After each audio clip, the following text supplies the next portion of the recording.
Huzur is saying that today the circle seems to be changed. Huzur is asking Imam Sahib if this is his working.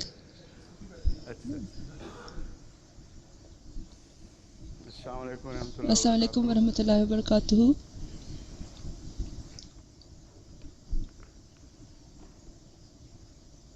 Huzur is saying that are we beginning from, he was asking if we'll be beginning from verse number 190 today.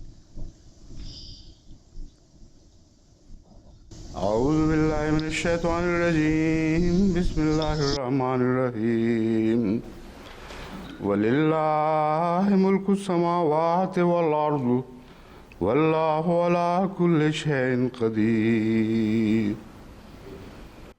Aale-Imraan. This is verse 190 from chapter 3, Surah Aale-Imraan. Huzur is saying that today is Sunday, and at the end of the verse there is a space has been kept for half an hour's question and answers.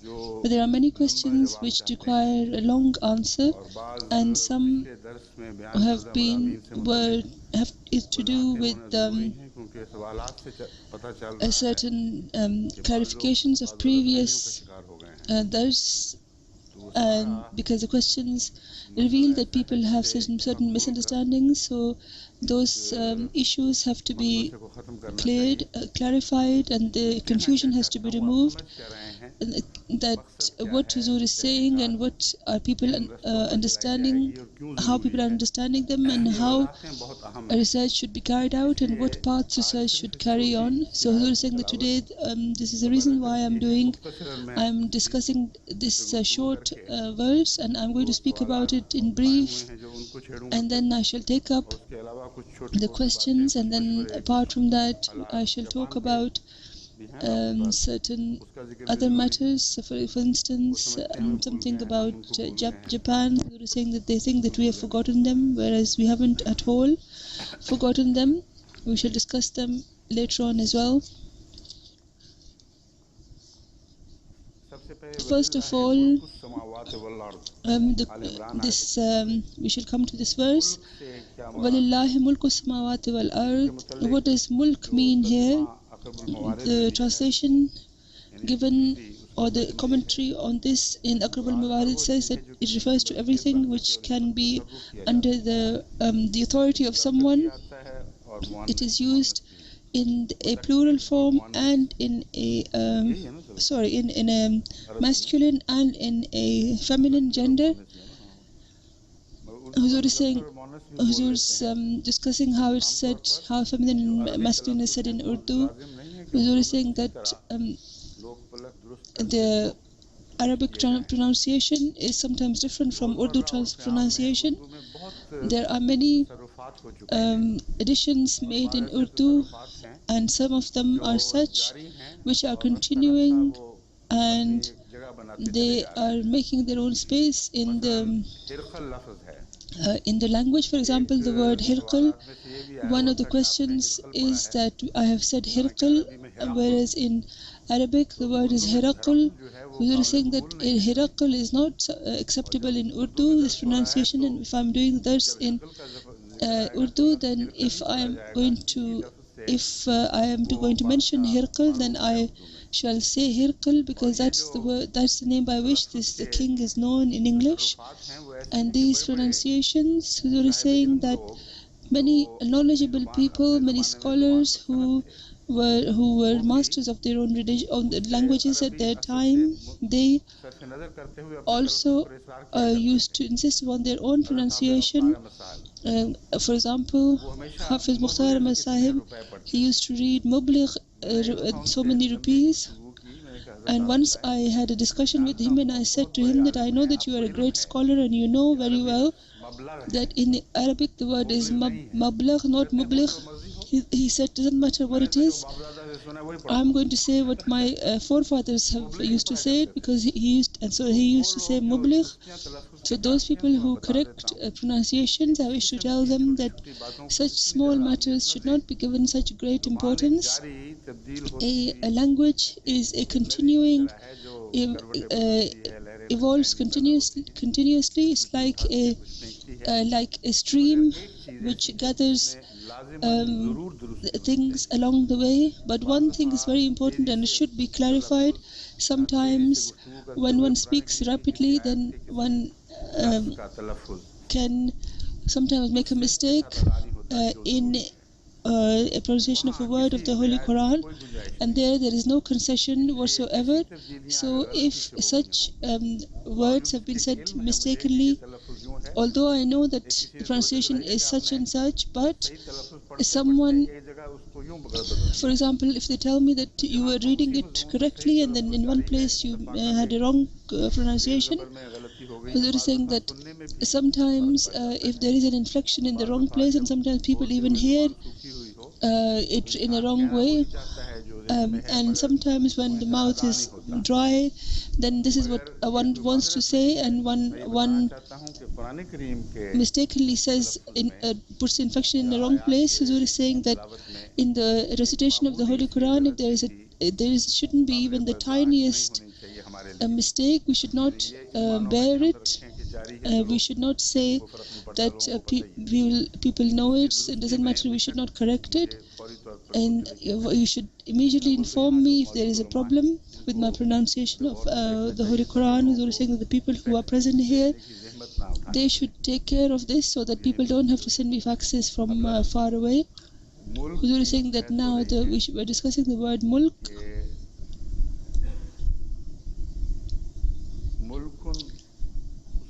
Mulkun is something which becomes under one's rule, and imlak is the word derived from this, and it is said that in the word mulk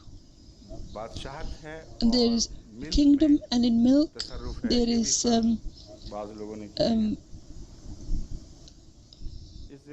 power. And in this regard, Lane writes that mulkun is dominion, sovereignty, kingship, rule. And here, the first reference we were saying that I gave within that, Akram al-Walid says, because I was reading the Arabic, that this is feminine and masculine. It is read in a feminine and masculine manner. In the Urdu dictionary, Huzur is saying that you should, for caution's sake, you should check it. In the Holy Quran, where the word mulk has been mentioned with reference to Allah, then both the meanings are found in it, and I'm not at all in any doubt about this. Huzur is saying that I have looked carefully at the usage of this word in different places in the Holy Quran. There the word mulk has kingdom in it, and power and sovereignty, and this has to do with the attribute of Allah of Malikiyat. In Malikiyat, although the word milk seems to be more prominent, that is somebody who is a master, but the one who is a master of everything, he becomes a perfect sovereign. We are the way we rule, or the way we have something under our command. We are only responsible for what we own, but overall the state is the owner. This is why we do not have power over our own inheritance. If, for example, you cannot make what you like on a piece of land that belongs to you, if the government involves itself in a certain very smallest of matters, and it says that this is your power is gone now it is our power to dictate how what kind of a house you can build. So then Huzur is saying that in this word mulk, does it mean a kingdom, or does it mean what you own? Huzur is saying as far as Allah is concerned, there is no difference in all of this. The one who is the perfect master, in him there is no difference of material ownership and ownership by law. So with reference to Allah, if the word mulk is mentioned in the Holy Quran, you should understand very clearly that it means one who is a master of all, and the political powers belong to him, the economic powers belong to him, and के दूसरे other तसर्रुफात, other मसलन विरसे में ये जायदाद इसको देनी है, इसको देनी है, other ये भी things उसी के to do चलते with that. For example, ये who is बहस going to receive उलमा it ने after उठाई the है इस लिहाज से in the form of कि ये inheritance ज़रूरत है कि यहाँ is क्या all मुराद है। up to Allah. खुदा के So ताल्लुक में scholars have raised up लफ्ज़ this मुल्क में सब question कुछ as to मुराद है, what this means. जो But मुल्क the और point is मिल्क that और as far मालिकियत as के Allah is तस्वुरात में पाया concerned, जाता है। all of this is meant.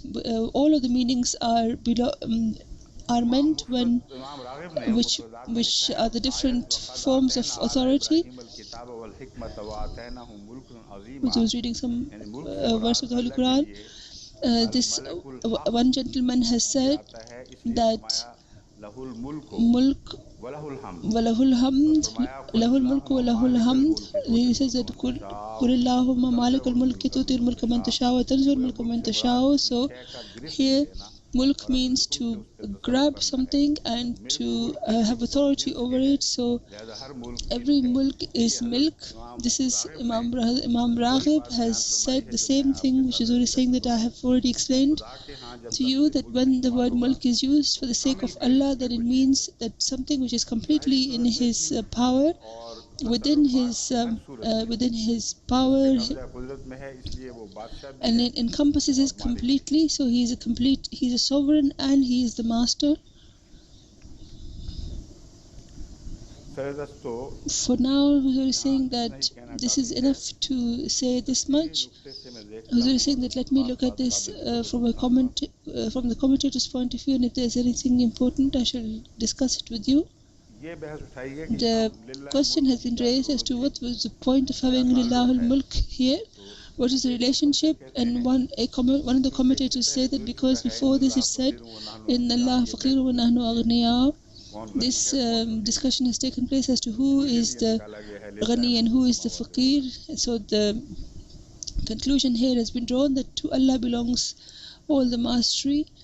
That is, previously they were saying that, and God forbid, that they were rich and Allah was poor. So Allah reminds them that Allah is the master of everything. हज़रत इमाम राग़िब ना हज़रत Imam इमाम राज़ी के नज़दीक Razi इसका thinks ताल्लुक़ पहली आयत से ये है this has a relationship with the कि previous verse, which is बाज़ लोग that जिनके some लिए सज़ा people का फ़ैसला हुआ है about whom there सदी was a के पहले decision वक्त of में, punishment, वो किसी पहलू से किसी from सूरत no में point of बच नहीं view, सकते, in no way could क्योंकि they escape, ये जहान भी because अल्लाह का this है, वो world जहान भी अल्लाह का belongs है, to यहाँ भी Allah, उसकी as does the मालिकियत है, next world. वहाँ भी मालिकियत है। He has mastery here and लिल्लाहु he has मुल्कु mastery in the समावाति next वल अर्ज़ world. बता So रहा है Lillahi mulku samawati कि wal तुम arz tells खुदा us की पकड़ से that you बचकर दुनिया में cannot कहीं कोई go बुलंदी हासिल कर anywhere, सकते, you cannot run ना from the mastery of उस Allah पर में anywhere. हासिल कर सकते हो You cannot जिसको समा कहा जाता है। go to any of और the यहाँ places समा in समाना Sama. जबकि Here, अलावा दूसरी दुनिया Sama भी लिया जा can सकता है, also refer to the other क्योंकि world, आसमानी से because मुराद वो heavenly रूहानी दुनिया भी means होती है जो माला आला that की दुनिया कहलाती है। of a इसलिए world which ये is माना that भी दुरुस्त है which is कि ना इस ज़िंदगी में तुम सज़ा से बच सकते the हो, ना world, आइंदा ज़िंदगी में the बच सकते हो। hereafter. That means that you cannot escape punishment either in this world, neither in this world nor in the hereafter.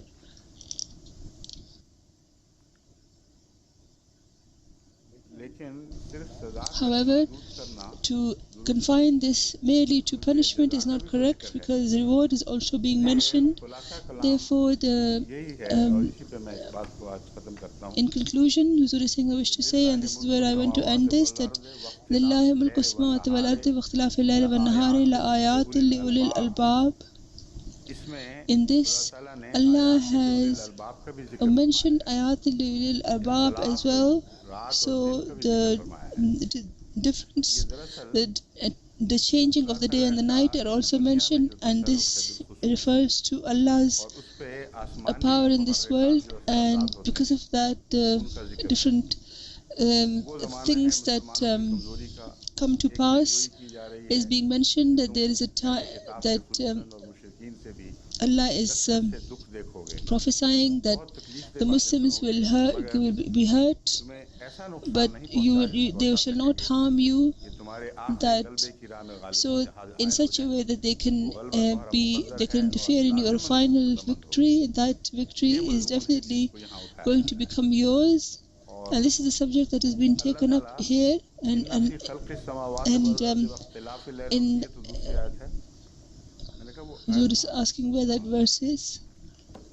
Lillahi mulku samawati wal ard wallahu ala kulli shay'in qadir. Immediately after this, the next verse is, I was saying that I was giving you the reference of that. The next verse tells you that this has to do with has relationship with this verse, and it also has the same relationship with the verse that is gone previous to this. So we were saying that the verse which we shall discuss tomorrow, this verse is telling us that Lillahi mulku samawati wal ard refers not just to the discussion of the future any such future matters. In fact, it refers to such things which are Allah shall do if in the favor of Islam, and there'll be a time when the people who belong to the Master, on those people, the true people, will become Malik themselves, and they will be the representatives of the Malik, of the Allah. In this regard, the Prophet ﷺ has explained a very great thing, that in the attributes of Allah that are mentioned in Surah Fatiha, the last one that is mentioned is Malik, and this has this, the relationship of this is the greatest with the promise, Holy Prophet sallallahu alaihi wasallam, and the perfect this is perfectly seen in the Holy Prophet sallallahu alaihi wasallam. And in the Bible, where there is a prophecy of the vineyard, in that where the Master is mentioned that he shall come, that also became fulfilled with the coming of the Holy Prophet sallallahu alaihi wasallam. So that milk is what is being referred to here.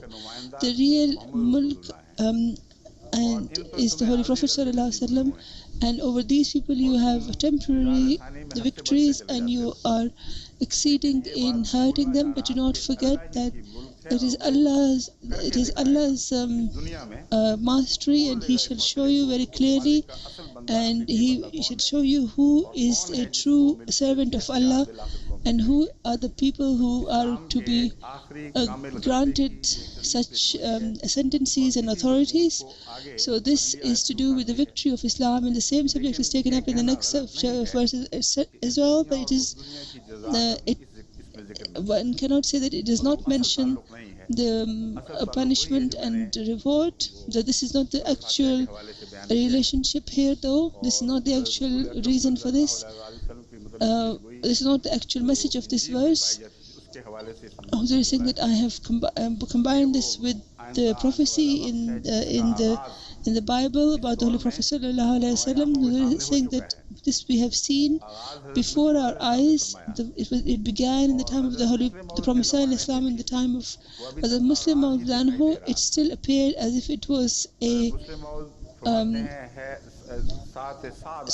the Muslim Maud Anhu said the saat aayi Islam ki jangon ki, that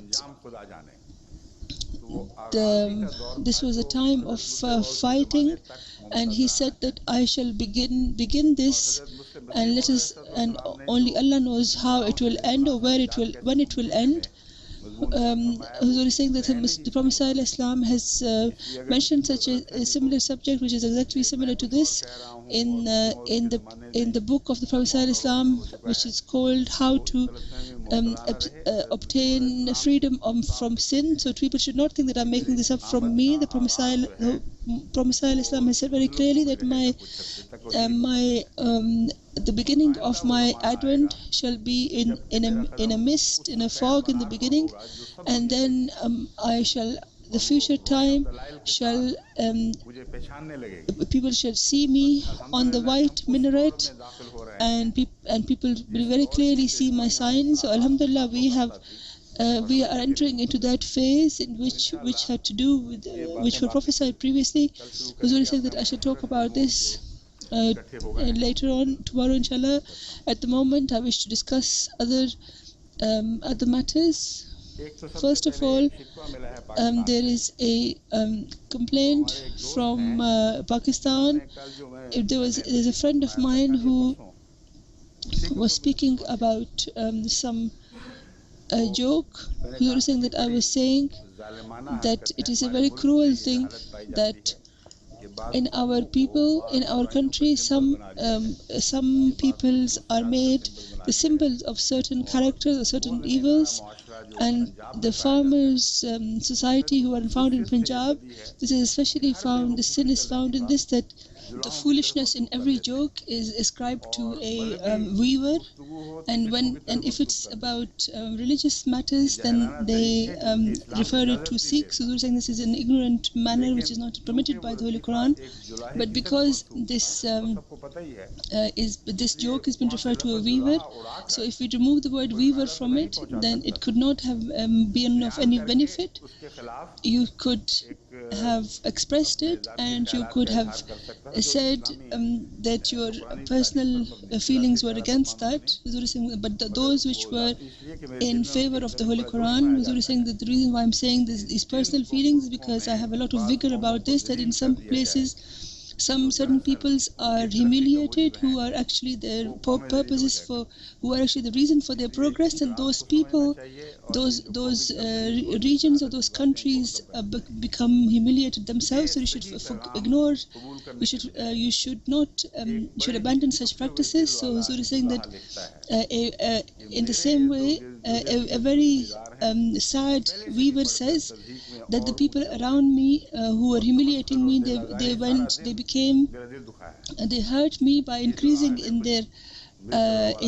their sarcastic remarks and in their humiliation, and they said that look at this weaver, and they put their sins on him, and he said that I told you very clearly that this is against the Holy Quran.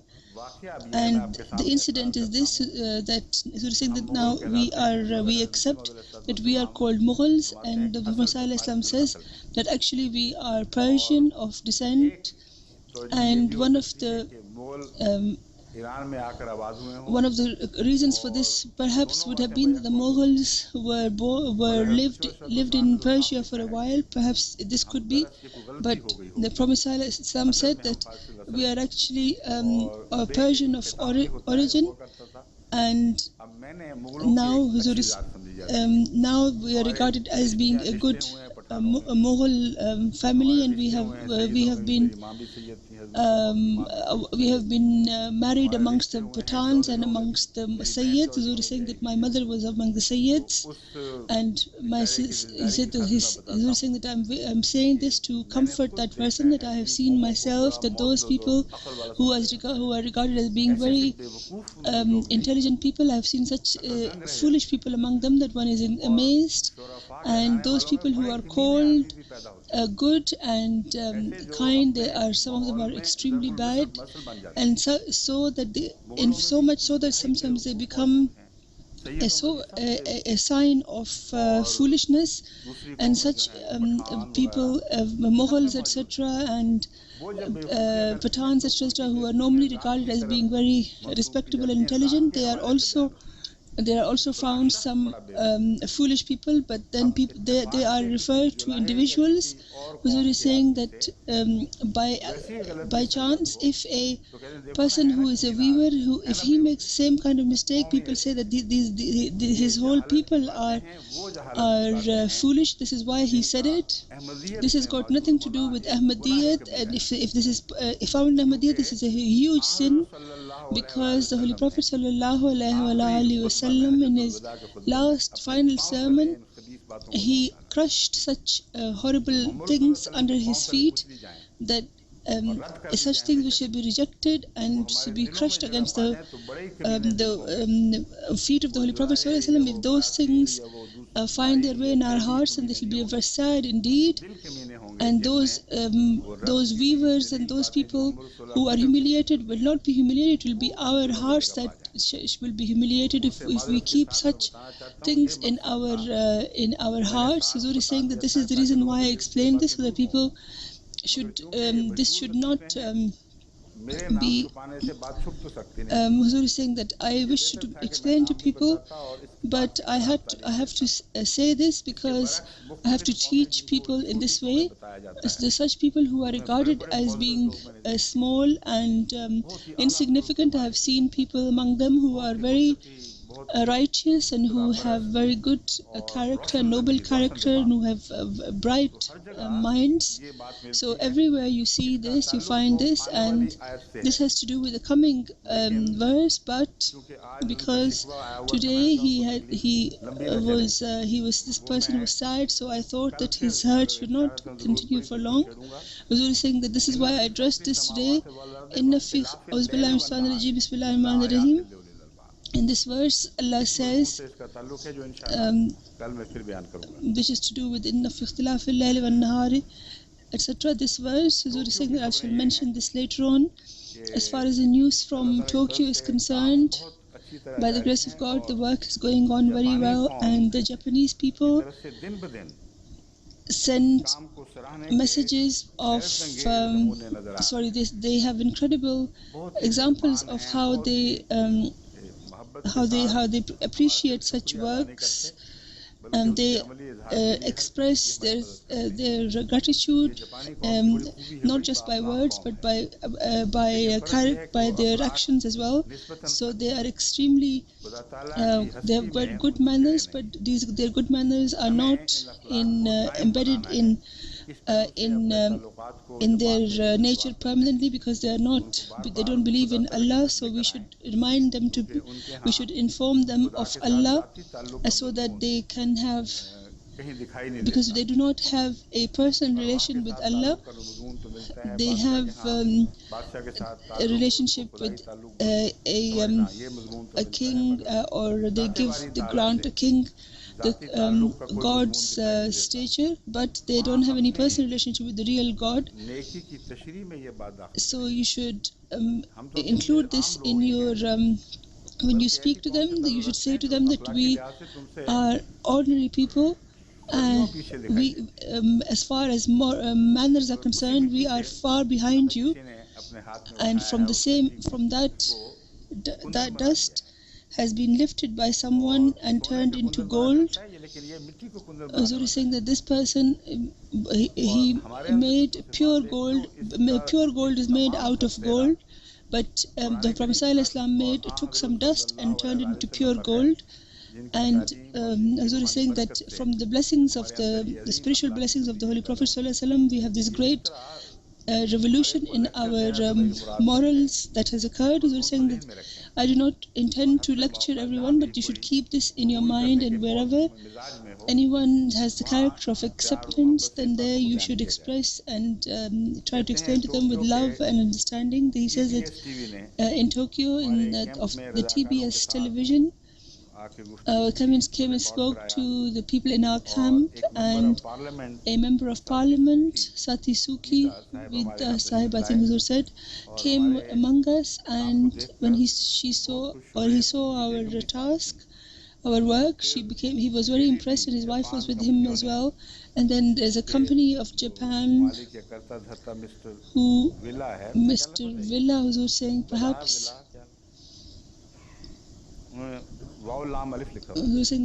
he's written Wow, Lam and Alif. They are volunteers. Mr. Villa says here, Huzur is saying that by observing their voluntary work, there is a mobile phone he presented to us. He gave it us as a gift. And then inside the country and outside the country, this telephone can phone any number, any foreign number or local number for free. And the Shell company has told its shop that if any Ahmadi comes, you should not charge them for any money for petrol. Huzur saying this is so incredible. Where in Pakistan, when we serve them, then the Maulvis come and they say that it is haram to take service from them, to accept service from them. Huzur is saying there's such doctors who leave their work and they go and serve people. they have cases against them which are drawn in the courts, and they say that this is blasphemy against the Holy Prophet sallallahu alaihi wasallam. They're saying that character which is so similar to the Holy Prophet sallallahu alaihi wasallam, they're saying that it doesn't have any, it is not akin to the Holy Prophet sallallahu alaihi wasallam's character. Huzur is saying that it is from the noble character of the Holy Prophet sallallahu alaihi wasallam that we have learned everything from which always shines beautifully everywhere. So, and they say that these people should be killed, they should be hung because they have blasphemed, because they have gone to people's houses and served them for free in their houses. And they say, what kind of Islam is this? Look at Japan, look how pure and their nature is, and such things is incredible that any petrol station should say that Ahmadis, if an Ahmadi's car comes, then they should get it. They should have free petrol. Huzur is saying that this is a great trust on the Ahmadis, because they know that only they will come to get the petrol. Otherwise, normally people would just make lines and take lots and lots of petrol and perhaps lie and say that they are Ahmadis. And Huzur saying other people from other countries have also come, Ahmadis, and they are also serving and they are really enjoying themselves. So Huzur saying that there's very lovely examples are coming to the forefront. Out of the volunteers, Japanese volunteers, there is someone called Miyoshi. As before, he is working very hard, and now he is the vice in charge of our camp, and his relationship of love is increasing quite a lot. And someone called Shuyama, I think Huzur was trying to say how to pronounce it, Natsuyama. Every day without fail he comes to work, and now he's saying that now his wife Akila also comes with the children, so that the internal work that needs to be fulfilled should also be fulfilled.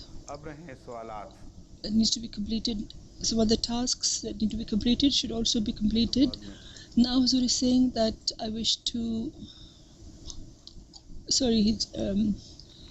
Huzur is looking through his papers, I think. Huzur is saying that imagine from this letter that something else is being said, and then some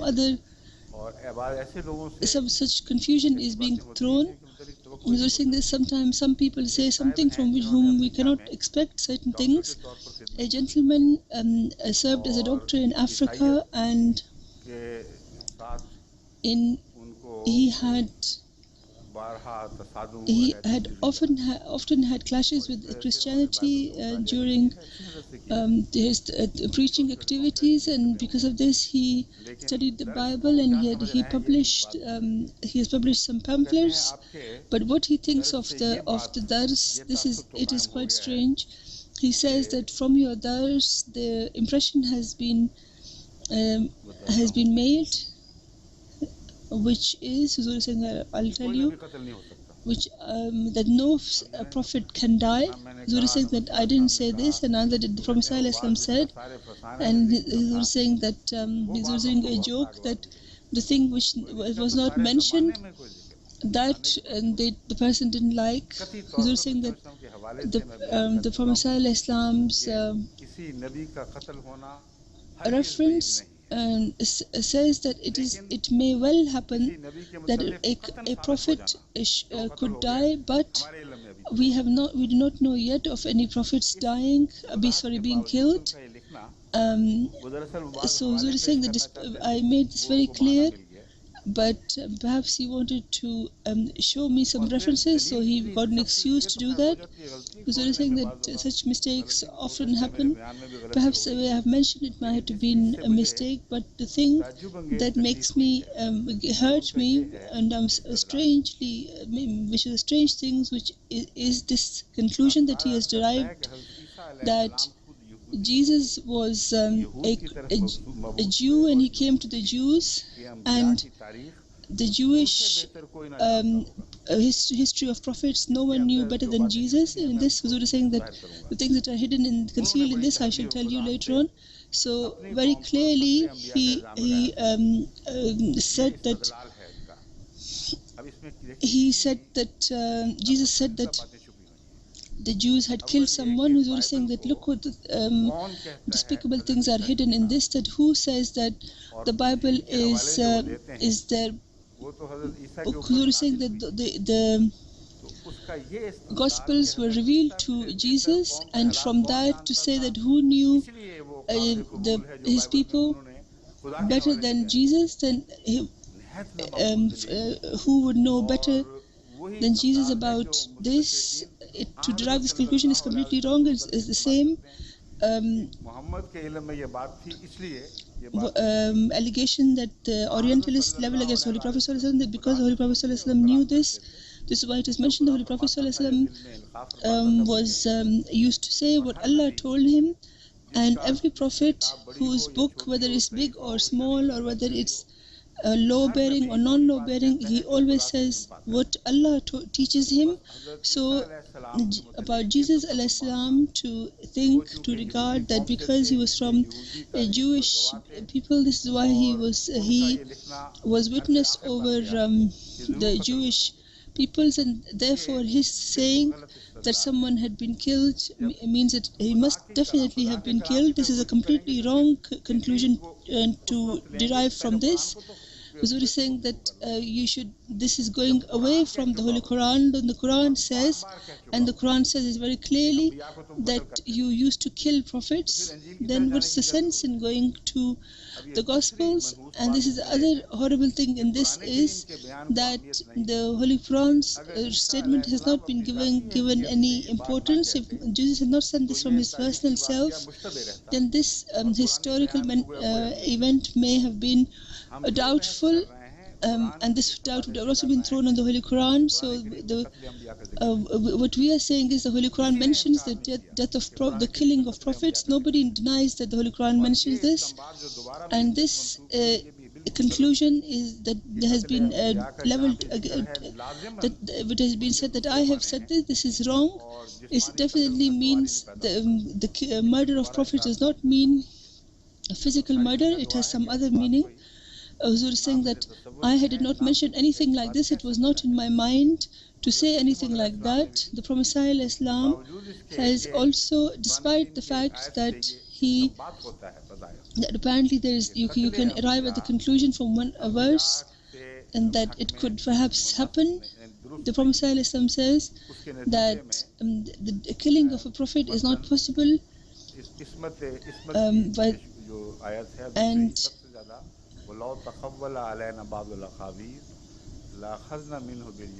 Huzur is reading a verse of the Holy Quran.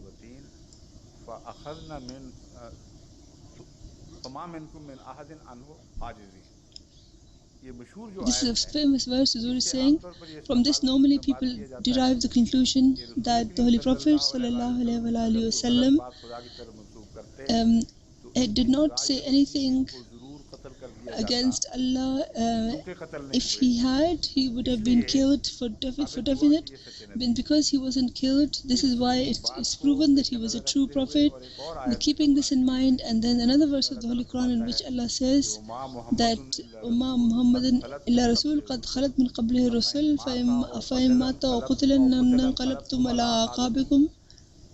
That this he is but a prophet of Allah, and despite his greatness, he cannot be beyond being a prophet. That means that he reached the final stage of prophethood, but he could not reach any further than that. فَإِنْ مَاتَ أَوْ قُتِلَ, I think it said, أَنْقَلَبْتُمْ عَلَىٰ أَعْقَابِكُمْ, that if he dies or if he is killed, then do you have the right to turn back on your heels? Because we're saying that there seems to be a difference between this verse and the other verse. The Prophet ﷺ has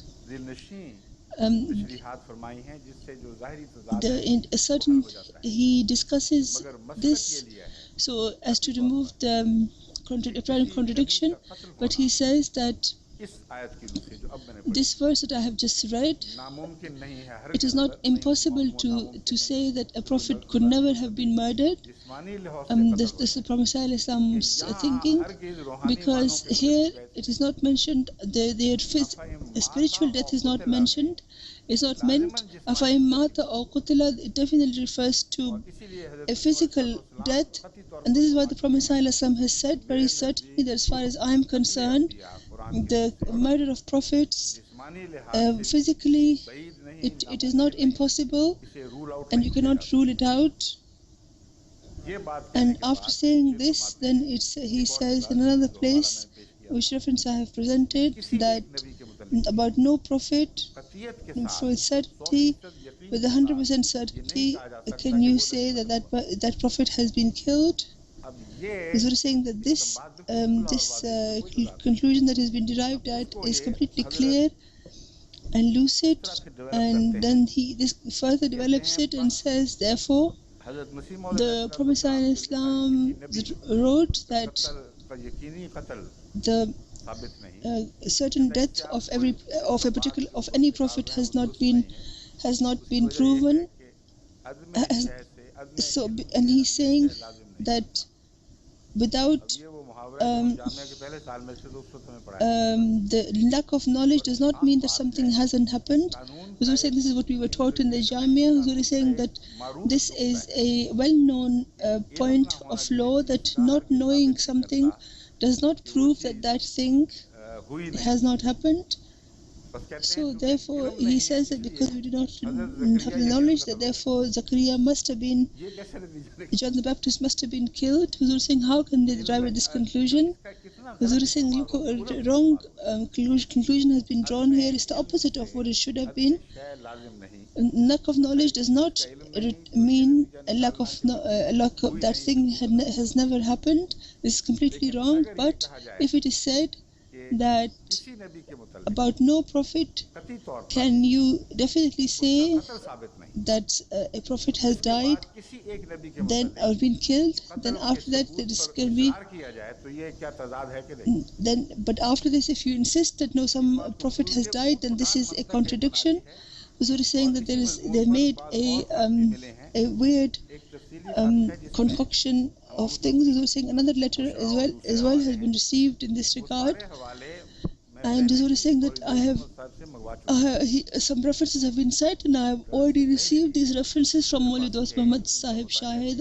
I studied those were studied, and after a lot of consideration, I presented the conclusion before you, which I was compelled to derive from the writings of the Prophet ﷺ. Some people enjoy they enjoy looking for contradictions of one caliph with the previous caliph or with the Prophet, or they try to see contradictions between two different prophets or between Allah and a prophet. This is a very deep subject, and Huzur is saying that I wish to speak about this at the end, so that the Jamaat can be saved from certain illnesses. And I have seen these because these are very important subjects, and I have to teach these. Huzur is saying that look at what the Peghamis did. They wasted their whole lives at this, that Khalifa Zisani Islanhu, they kept looking for contradictions between this second Khalifa and the Prophet Islam. If this was the same style adopted by certain scholars, then this will be very small difference between them and the similar contradictions. You were saying this is important to explain this, because I see the problems, and I can see that you were saying that some people ask questions in a normal manner, and Huzur is saying that questions are in line with Abraham's character. So there are some questions which are in style of Abraham when he says to Allah Huzur is looking for the actual verse of the Holy Quran that Huzur is saying that I must make it correct, make sure it's correct. The real verse Huzur is saying I shall tell you, but the subject of that is that Allah is asked that you are asking me that how I bring the dead to life, then don't you believe? And Abraham said, Bala, of course, Allah, I'm a believer. Walakin liyatma'inna qalbi, but for the sake of comfort of my soul, I'm asking this. So this means that with the presence of faith, some questions are asked for the comfort of the mind, and this has been the style of many jurisprudence experts. So they used to ask questions for this purpose. And in contradiction to that, this is a history of religion, that questions are done so that there is so the contradiction between people is shown. The Holy Prophet ﷺ was opposed by the people of the book, and the basic point of that was that what you're saying is something else, and what the Bible is saying is something else, and these are contradictions. On the one hand, you call the Bible as true, therefore we cannot we cannot accept it. We look at what happened to Jesus. He was accused of saying contradictory things. He was said that on the one hand you are saying that Elijah has gone up to heaven, and on the other hand you are saying that John the Baptist is Elijah. So Huzur is saying that I'll return to that later, but the matters that have been written, the quotations of the Prophet ﷺ that has been sent to me, which have these words in between the lines, what he's trying to say is that this is what the Prophet ﷺ is saying, don't you know? And despite that, you are representing a point of view which is contradictory to the Prophet ﷺ's point of view. So he's saying that this person who writes this, he commits the crime, that the Prophet ﷺ has got contradictions within him. Huzur is saying that my contradiction with the Prophet ﷺ they cannot show. It's impossible, because wherever there is a apparent contradiction, if I go into the depth of it, I can prove very clearly that it's not a contradiction. In fact, it is the way the Prophet ﷺ serves the Holy Prophet ﷺ in the same style I have learned to and I try to serve the Prophet ﷺ in the same way. And this is the kind of service that every servant does, every slave does. And this war of Islam, the styles, the manner that I use, I've learned it from the Prophet ﷺ, and the arguments I presented are from him, and the way that I have studied the Prophet ﷺ, and the blessings that I have derived from the Prophet ﷺ, and the way that his style and his ways of fighting people through his pen, the way I have understood it, these people cannot understand that at all, because for that an unbelievable love is required, because that is only creates Huzur saying that the Muslim clergy, sometimes their style, their character is ugly, but within the Jamaat, one should practice,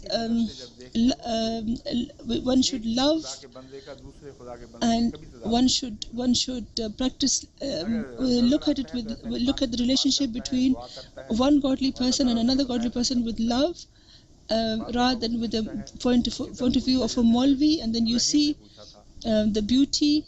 And sometimes when they ask a question, like Abraham asked a question, that I just wanted for Abraham said to Allah that I wish to know for the sake of the comfort of my contentment of my soul. So this is okay.